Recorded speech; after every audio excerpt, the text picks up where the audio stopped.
सामान्य गणपती नाही आहे. आपल्या धर्मामध्ये आपली सुरुवात असो का आपला शेवट असो, गणपतीच्या पूजनाशिवाय होत नाही. प्रथम तुला वंदितो कृपाळा, प्रथम तुला वंदितो कृपाळा, प्रथम तुला वंदितो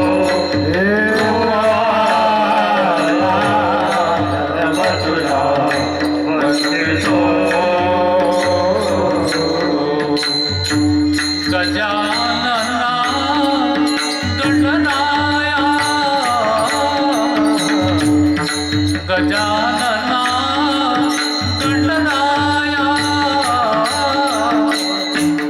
प्रथम तुला वंदितो कृपाळा, प्रथम तुला वंदितो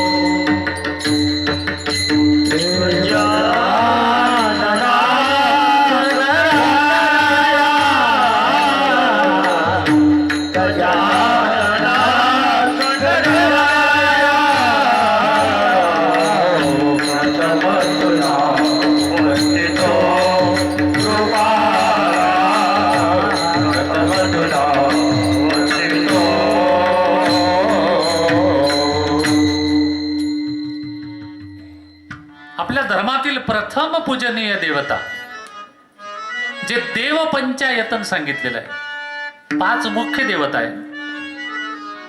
त्यांची पूजा केली की 33 कोटी देवतांची पूजा केल्याचं सार्थक आहे. त्यातली पहिली देवता आहे गणपती. आणि त्यामुळे हिंदू धर्मामध्ये गणपतीचं अनन्यसाधारण महत्व आहे. तसे तर गणेश पुराणामध्ये एकूण 27 उत्सव सांगितले गणपतींचे वर्षभरात, 27.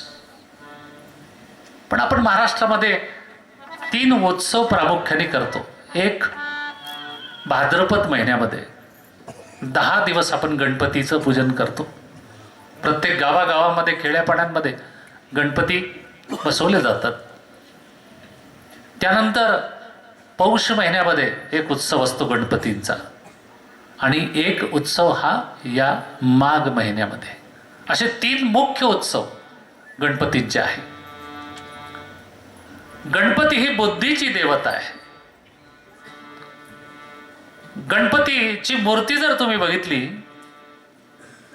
तर मांडी मारलेली गणपतीने एक पाय असा ठेवलेला आहे.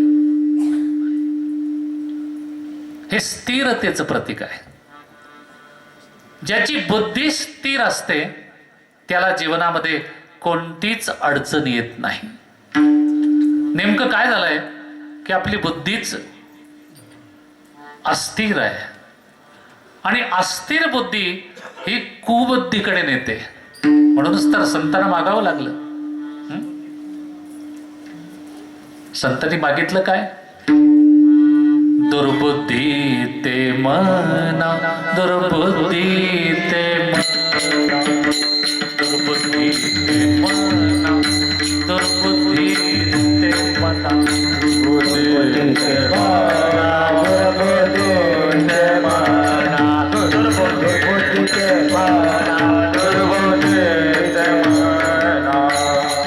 कदा न उपजो नारायणा, कदा न उपजो नारायणा, आता मग कैसे करे, आता मग कैसे करे. कदा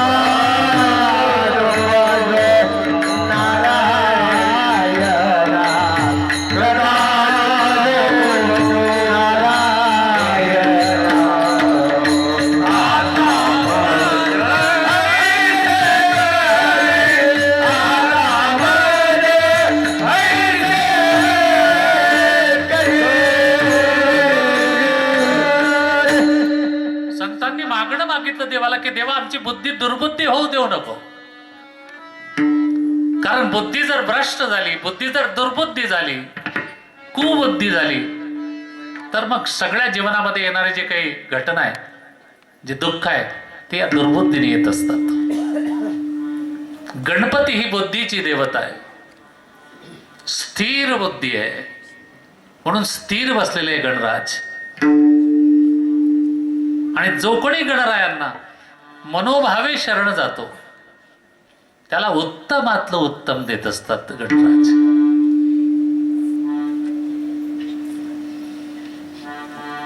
देवा शरण अनन्य गती, देवा शरण अनन्य गती, देवा शरण अनन्य गती, देवा शरण. उत्तम न्यायाची, उत्तम न्यायाची, उत्तम न्यायाची, उत्तम न्याया. उत्तम न्यायाची, उत्तम न्यायाची, उत्तम न्यायाची, उत्तम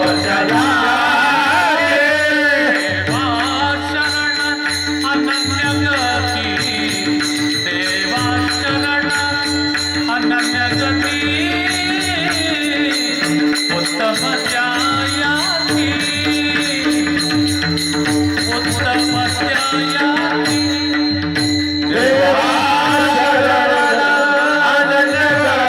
शरण अनन्य गती, देवा शरण अनन्य गती, उत्तम न्यायाची, उत्तम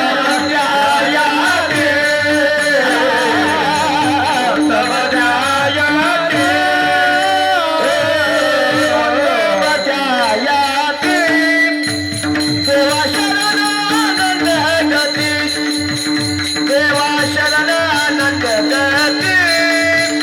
देवा शरण अनन्य गती, उत्तम न्यायाची, देवा शरण देवा शरण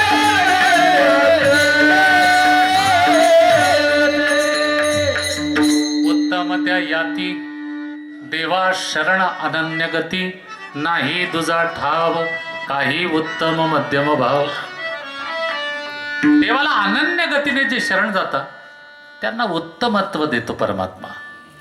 आता अनन्य गतीने देवाला शरण जायचं, गणपतीला शरण जायचं म्हणजे नेमकं काय? उपनिषदामध्ये याचे काही भाव सांगितलेले आहे. अनन्य गती म्हणजे मच्चित्तता, अनन्य गती म्हणजे निर्द्वंद्वता, अनन्य गती म्हणजे निर्भयता, अनन्य गती म्हणजे अभिन्नता. या सगळ्या भावनेतून आपण परमात्म्याला शरण जायचं. निर्द्वंद्व, कोणतंही मनात द्वंद्व ठेवायचं नाही. गणपतीच काय, कोणत्याही देवतेला तुम्ही शरण जात असताना मनात द्वंद्व ठेवू नका, द्वैत ठेवू नका.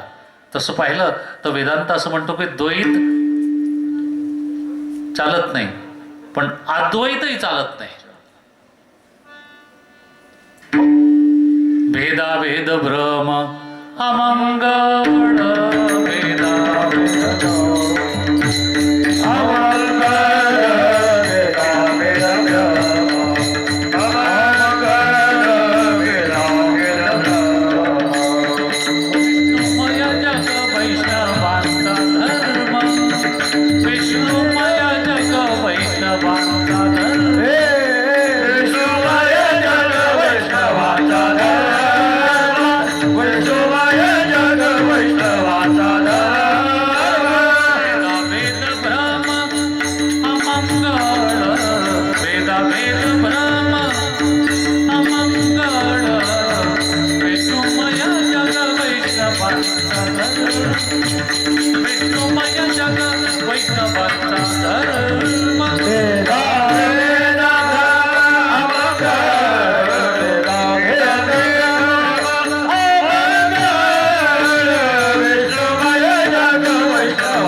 जग वैष्णवांचा धर्म भेदाभेद भेदाभेद म्हणजे काय? भेद आणि अभेद, तेही अमंगळ.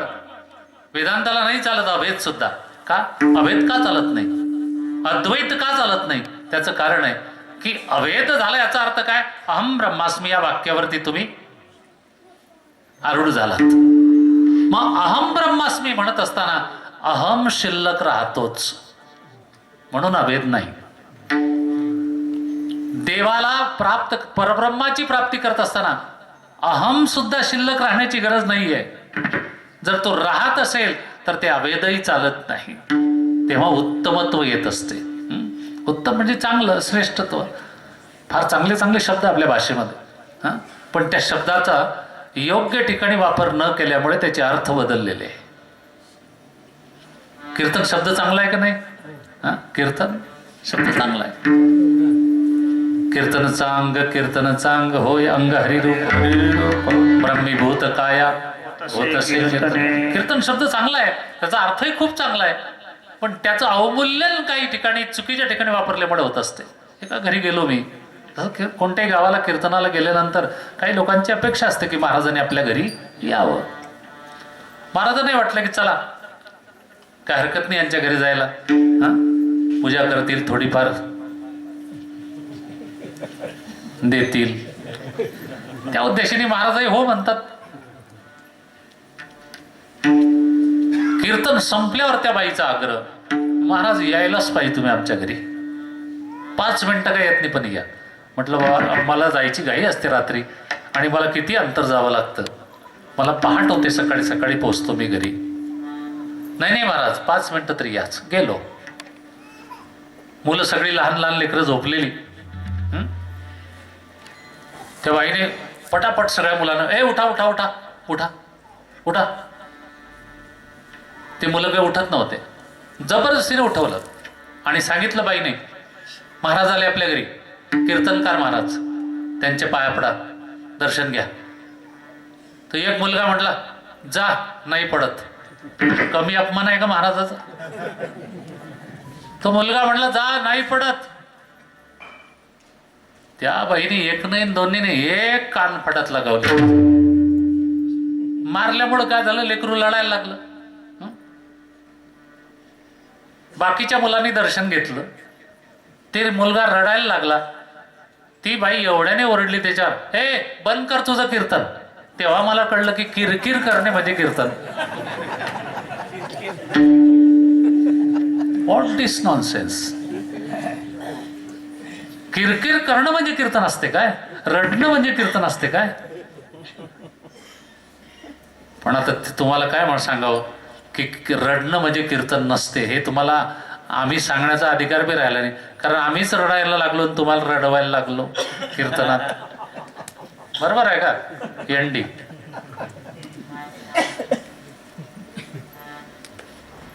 कीर्तन शब्द किती पवित्र आहे, पण त्याचं अवमूल्यन झालंय. म्हणून कशालाही चांगलं म्हणता येत नाही, कशालाही उत्तम म्हणता येत नाही. कृपा शब्द किती चांगला आहे. कृपा खूप चांगला आहे. देवाची कृपा, साधू संतांची कृपा, आई वडिलांची कृपा. पण समजा तंबाखू आहे, चुना दिला शेजारीने, तर चुनावाल्याला म्हणते तुझी कृपा झाली. ही कृपा असावी का? याला कृपा म्हणावं का? हे कृपा शब्दाचं अवमूल्य नाही. म्हणून उत्तम कोणालाही देत नाही ते उत्तमत्व. अनन्य गतीने देवाला शरण जाईल तोच उत्तम. गणपतीला तुम्ही शरण जा अगोदर. शरण जाणं म्हणजे नेमकं काय? शरण जाण्याचा अर्थ आहे फक्त पाया पडणे, बरं का? एवढाच अर्थ आहे. शरण जाणे म्हणजे काय? पाया पडणे, चरणाशी लीन होणे. आता पाया पडायलाही बरेच लोक येतात.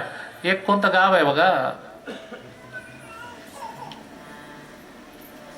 मराठवाड्यामध्ये, गंगाखेडच्या बाजूलाच, तिथं कीर्तन केलं मी. सगळ्या लोकांनी पाया पडल्या. कीर्तन संपल्यावर पडतात बऱ्याच गावातले लोक पाया. एकाने पाया पडताना असा चिमटा घेतला की ओरडलो मी अक्षरशः.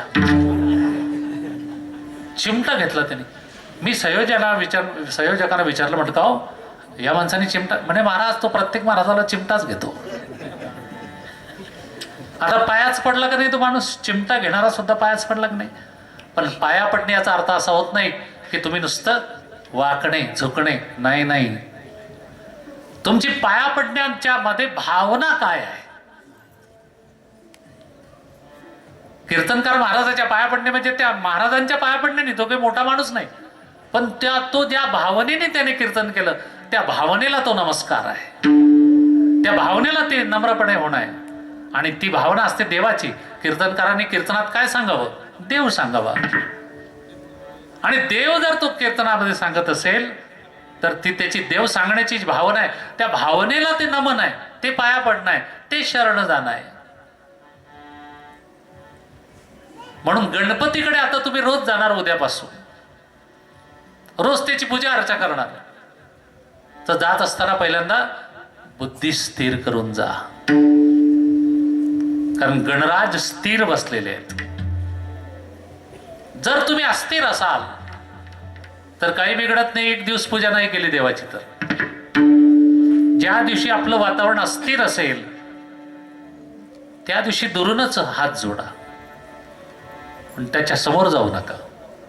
तुम्ही अस्थिर आहात, तुमची बुद्धी ठिकाणावर नाही, आणि तुम्ही किती पूजा केली आणि किती मंत्र म्हटले ते मंत्र योग्य होणार नाही, ती पूजा योग्य होणार नाही.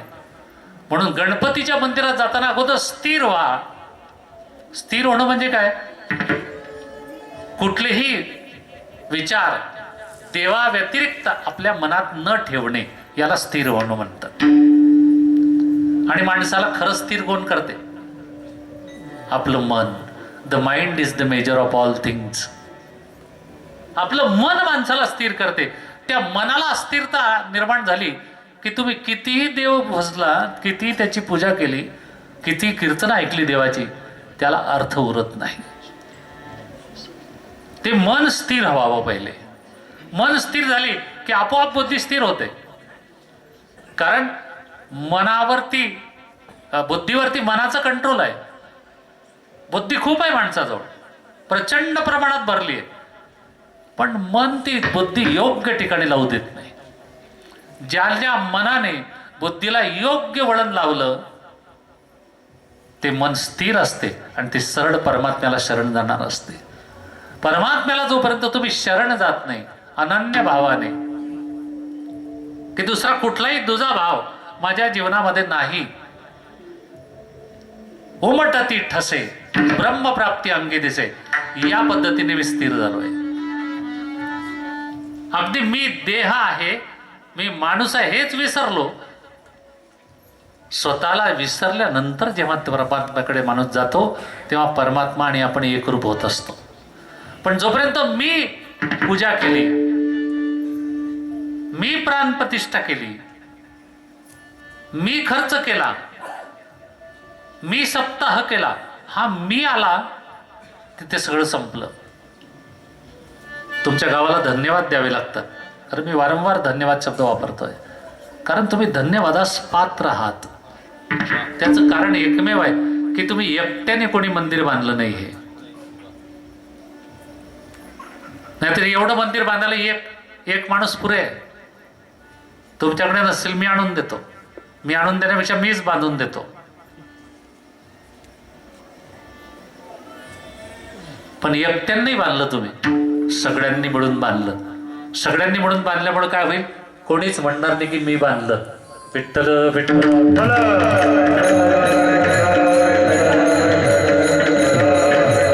हे तुमच्या स्थिरतेचं प्रमाण आहे. तुम्ही सगळे गाव एकरूप आहात, एक आहात, स्थिर आहात, ही सिद्धता आहे की तुम्ही सगळ्यांचा पैसा, बाहेरचा पैसा नाही घेतला तुम्ही. कोणी पुढारी, राजकारणी, नंतर राजकारणी माणसाच्या डाव्या हाताचा खेळा, एक ठेका नाहीच झाला. आता माझा मुलगा ठेकेदार आहे त्यामुळे मला माहित आहे त्याच्यात काय असते. आमचा मयूर तिथं काय असते तो एका मिनिटात बांधून दिला असं त्याने. पण तुम्हाला खरं मार्ग द्यावे लागतील की तुम्ही कोणाचाही असा सपोर्ट न घेता स्वतःच्या पैशानी, सगळ्या लोकांनी तन मन धनाने इथे उभं राहून हे मंदिर पूर्ण केलं. माझ्या मनात जी इच्छा होती, कारण गणपती ही एक देवता अशी आहे की किती मोठं विघ्न येऊ द्या, किती मोठं विघ्न येऊ द्या, ते विघ्न फक्त गणपतीच हरण करू शकतो, इतर कुठलीही देवता नाही. कारण इतर देवतेला मनवायला तुम्हाला अनेक गोष्टी लागतील. गणपती सहज मनवता येतो. फक्त 3-4च गोष्टी लक्षात ठेवायच्या आहेत. तेवढ्या केल्या की गणपती तुमचा झाला आणि तुम्ही गणपतीचे झाले. विठ्ठल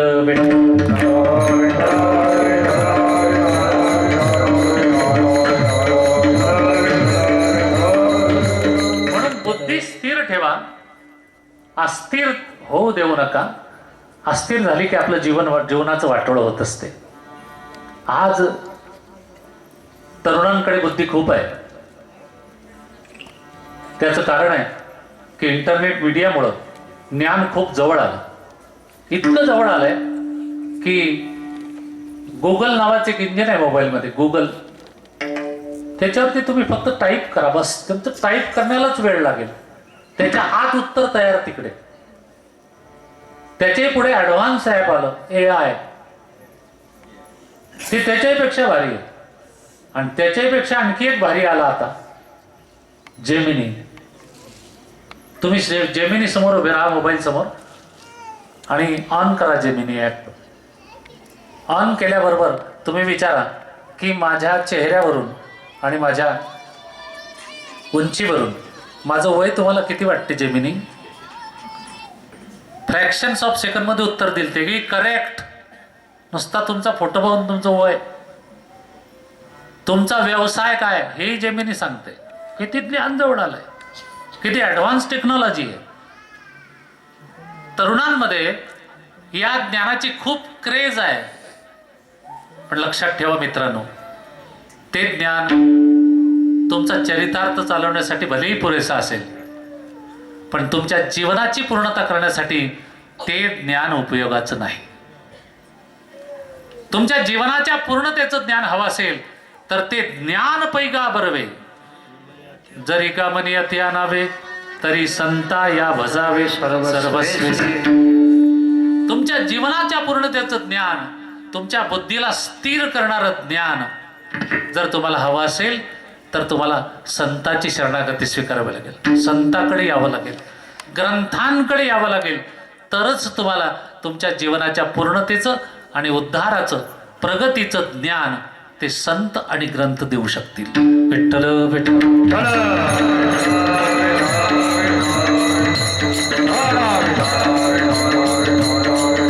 म्हणून ही बुद्धीची देवता तुमचं सकल कल्याण करणारी देवता आहे.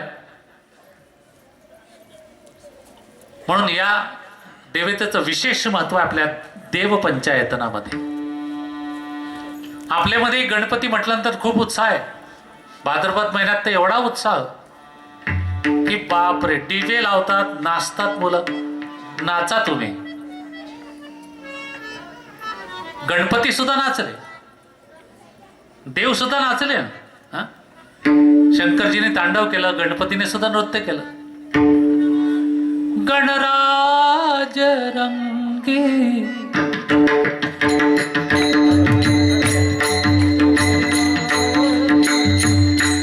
गणराज रंगी नाचतो नाचतो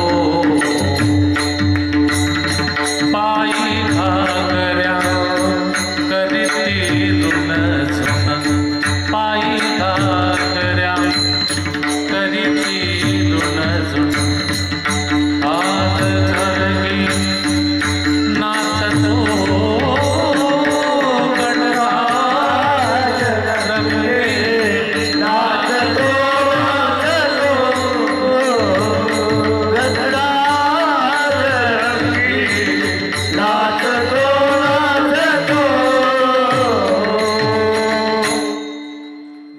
नाचला हो. पायामध्ये घुंगर बांधून नाचला देव. मीराबाई नाचली. पण त्यांचं नाचणं आणि आपल्या नाचण्यात खूप फरक आहे.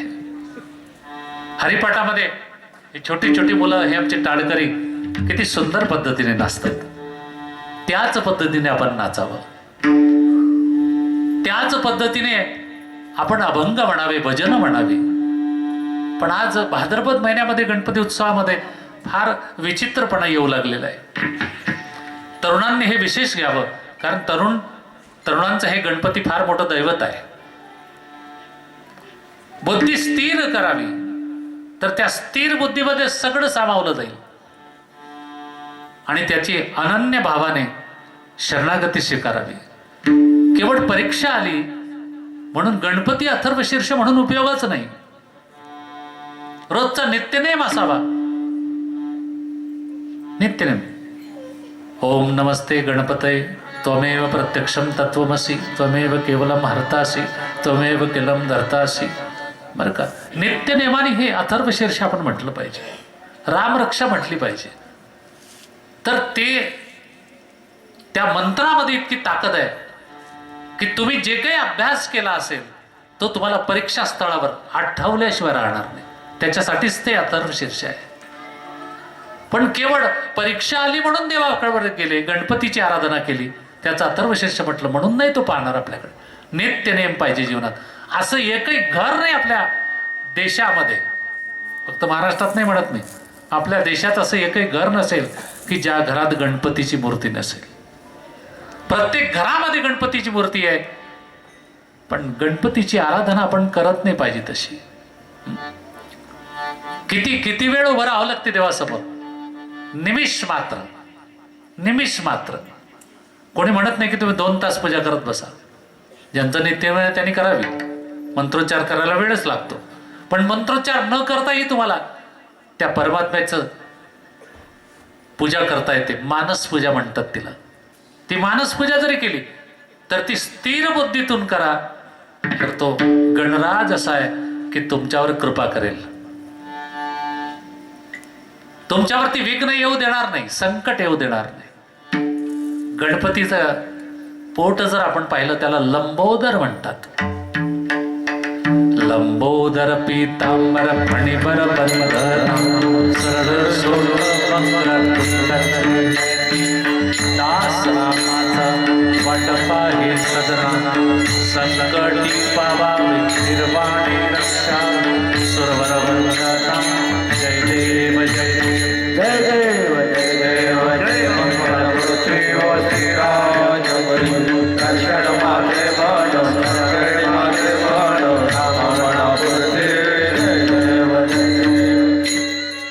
लंबोदर पितांबर फणीबर बंधना. आरती सुद्धा नीट लक्षात ठेवा, चुकीची म्हणतात लोक. जो फणाधारी नाग आहे त्याने बंधन केलेलं त्याच्या पोटाला का, की या पोटात जितकं काय असेल ते तिथंच राहू दे सामावलेलं, त्याला बाहेर काढू नको. कारण पोटात काही गोष्टी राहत नाही म्हणतात. खरं आहे का ताई? कोणी दिलं तुम्हाला हे वरदान? ब्रह्मदेवाने. वा, hats off to Brahmadev. Vitthal Vitthal.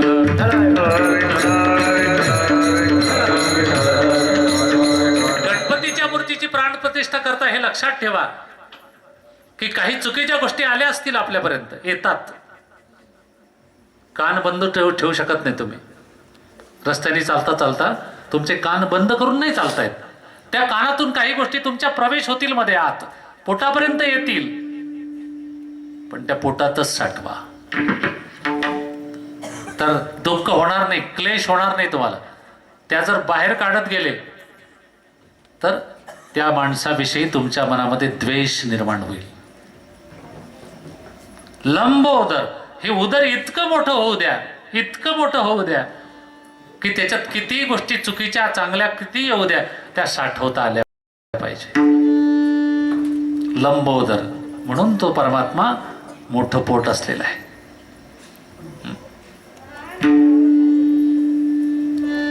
त्याचे जे कान आहे ते कशासारखे?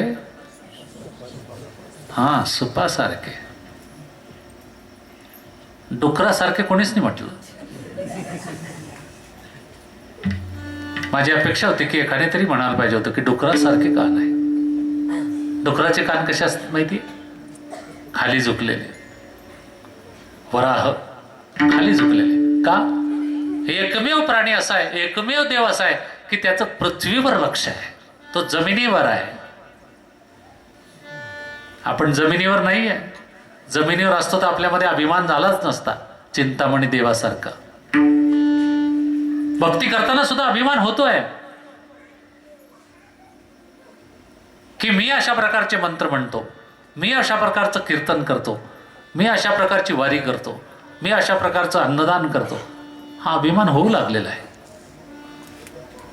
सदैव जमिनीवर राहावं म्हणून कान जमिनीकडे लोंबकळत असावे. ज्याचे कान लंबे आणि एकदम सुपासारखे तुम्ही म्हटले, तो माणूस कधीच हवेत उडत नाही. त्याचं वैशिष्ट्य आहे ते. कान कातडीपासून जितके सुटे लांब तितका तो माणूस जमिनीवर. ते वैशिष्ट्य आहे. गणपती सांगतात, बाबा रे किती मोठा झालास तरी गणपती तू जमिनीकडेच लक्ष दे, पृथ्वीवरच राहा. तो अवकाशाचा विचार करायला लागला की मी चंद्रावर जाईल, जाशील पण यावं लागेल खालीच, कारण नियम करून ठेवलाय पृथ्वीने गुरुत्वाकर्षणाचा. ती खाली खेचणार तुम्हाला. किती वर गेला तरी माणूस पृथ्वी त्याला खाली खेचल्याशिवाय राहत नाही. म्हणून माणसाने प्रगती करू नका असं माझं मत नाहीये. प्रगती करा पण पाय जमिनीवरच ठेवा. हे गणपती शिकवतात आपल्याला.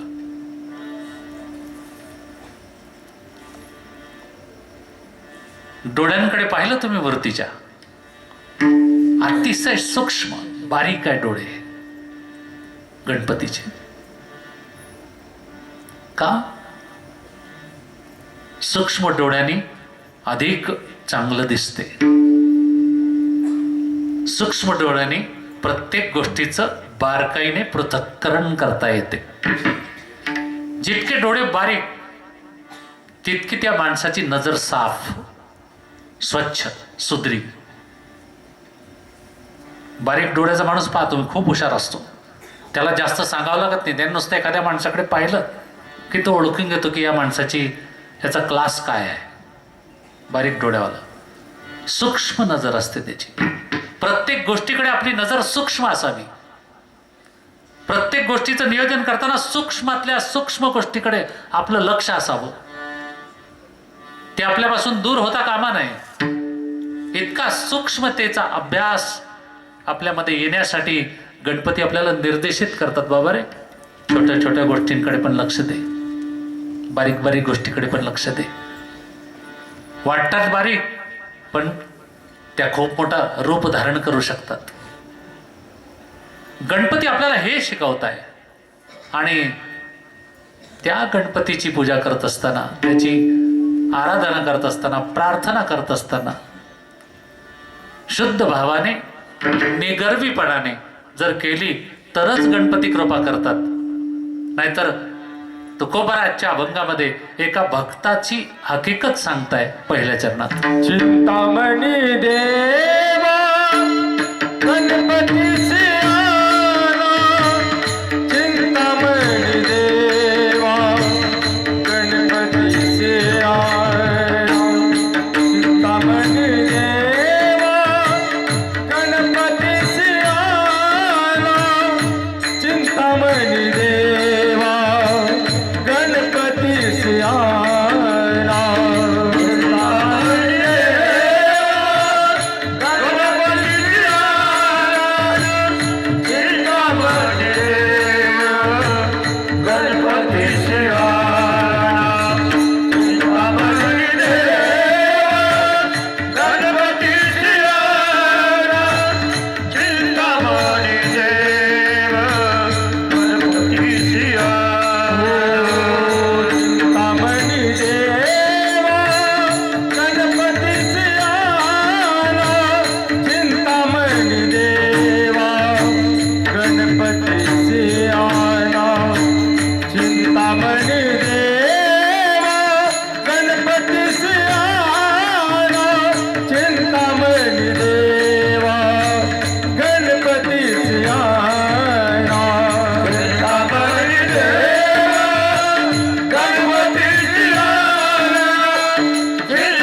गणपतीसी आणा आणि करवावे भोजना दुजे पात्री.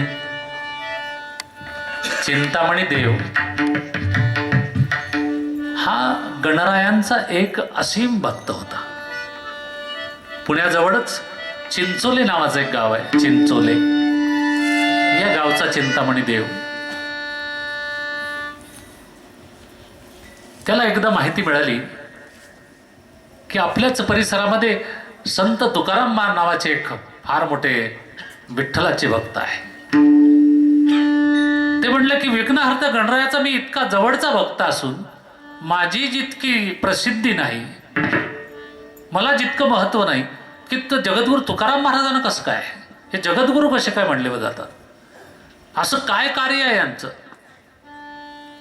संताचं जे कार्य आहे ते जगासाठी आहे बर का. आपणही कार्य करतो.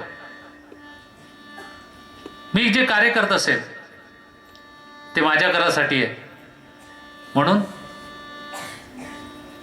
माझ्यासाठी माझं घर आहे, माझ्या घरासाठी मी आहे. एखादा तालुक्याचा आमदार असेल तर तो सहज म्हणेल की तालुक्यातली लोक माझी आहे, मी तालुक्याच्या लोकांचा आहे. राज्याचा मुख्यमंत्री म्हणतो हे राज्य माझं आहे, मी राज्याच्या लोकांचा आहे. देशाचा पंतप्रधान म्हणतो हा देश माझा आहे, मी देशातील लोकांचा आहे. पण केवळ आणि केवळ संतच असं म्हणतात की हे जग माझं आहे आणि या जगाचा मी आहे. विठ्ठल विठ्ठल.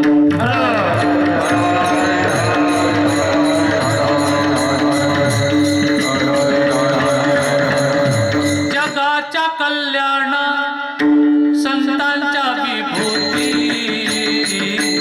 जगाच्या कल्याण संतांच्या विभूती, जगाच्या कल्याण संतांच्या विभूती, जगाच्या कल्याण संतांच्या विभूती.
कल्याणा संतांच्या विभूती, देह कष्टभीती परोपकारे.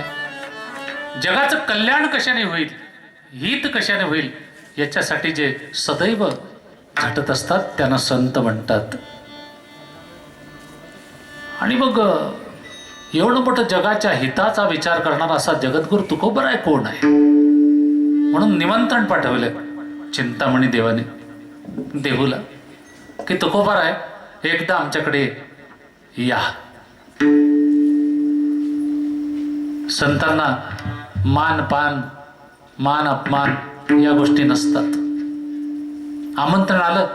जगद्गुरु तुकोबारायांनी ठरवलं की जावं आपण. चिंचोली नावाचं गाव कुठे शोधलं आणि गेले त्या ठिकाणी. गेल्याबरोबर आदरातिथ्य केलं चिंतामणी देवाने. पण काय असते, चुकून माणसाला ज्याला गर्व झालाय, ज्याला अभिमान झालाय, तो काय करतो की एखादा पाहुणा आला आपल्याकडे तर त्या पाहुण्याला आपली थोरवी सांगत राहतो किंवा मी काय काय केलं, मी काय करतो, हे सगळं वर्णन करून सांगतो. तसं चिंतामणी देवाने सुद्धा, देवाचा असीम भक्त असून सुद्धा जगद्गुरु तुकाराम महाराजांना आपली थोरवी सांगायला लागले की मी देवाची नित्यनेमाने पूजा करतो, मी कधीच देवाची पूजा केल्याशिवाय घराच्या बाहेर जात नाही, मी माझ्या कुटुंबातील सर्व लोकांना एकत्रित घेऊन बसतो आणि प्रार्थना करतो देवाची. काही गोष्टी चांगल्या होत्या चिंतामणी देवाच्या जीवनातल्या. आज त्या गोष्टीची गरज आहे. आज कुटुंबातलं जे स्वजीवन आहे ते हरवलं आहे. खेड्यापाड्यांमध्ये तरी काही प्रमाणात दिसतं, पण कुटुंबातलं जे स्वजीवन आहे, स्वजीवन म्हणजे काय, सगळ्यांनी एकत्रित प्रार्थना करणे देवाची, सगळ्यांनी एकत्रित जेवायला बसणे, सगळ्यांनी एकत्रित गप्पा करणे, हे पूर्वी व्हायचं. मोठ्या मोठ्या खटल्यांमध्ये कुटुंबामध्ये व्हायचं. पण आता त्याचा अभाव दिसतो. का? घरामध्ये कोणी शिल्लकच नाही संवाद करायला. एकच मुलगा आहे, तोही पुण्याला नोकरीला, वडील शेतावर, आई दिवसभर घरात. कोण कोणाशी संवाद करणार? कधी एकत्र येणार? संध्याकाळी भोजनही एकत्र नाही आपलं. खरं म्हणजे भोजन एकत्र असावं बरं का. निदान पती पत्नीचं तरी नाना भाऊ, भोजन निदान पती पत्नीने तरी एकत्र करावं. पण प्रॉब्लेम असा आहे, पती पत्नीच राहिले नाही. तुम्हाला शंका आली का काही? पती पत्नी राहिले नाही याच्यावर काही शंका आली? आहेत, घरामध्ये 2 आहेत एकमेकांशी लग्न केलेले, पण ते पती पत्नी नाही राहिले. मग ते कोण आहे? पती आणि बायको, नवरा आणि बायको. त्याच्यातला देव गेला. 3च दिवस नवरदेव होता. 3 दिवस झाल्यावर फक्त नवरा राहिला. देव गेला त्याच्यातला आणि देवाच्या ऐवजी देवानंद आला. विठ्ठला विठ्ठला.